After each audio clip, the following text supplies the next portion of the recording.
1956 தலைவர் தேவர் மீது தவறான குற்றச்சாட்டுக்கள் சொல்லி கொலை வழக்கு போட்டார்கள்.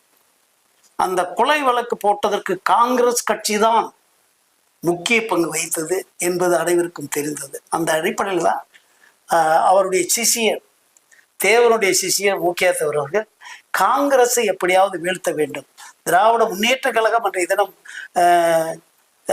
அண்ணா தலைமையில் இயங்கும் பொழுது எப்படியாவது உருவாக்கப்பட வேண்டும் என்று பெரும் முயற்சி எடுத்து அதை வெற்றியும் 1967 மாபெரும் வெற்றியை தந்தார்கள். அந்த காலகட்டத்தில் ஃபார்வர்ட் பிளாக் 7 எம்எல்ஏக்கள் வந்தார்கள். சுதந்திர கட்சியின் சார்பில் நட்சத்திர சின்னத்தில் 15 எம்ஏக்கள் வந்தார்கள்.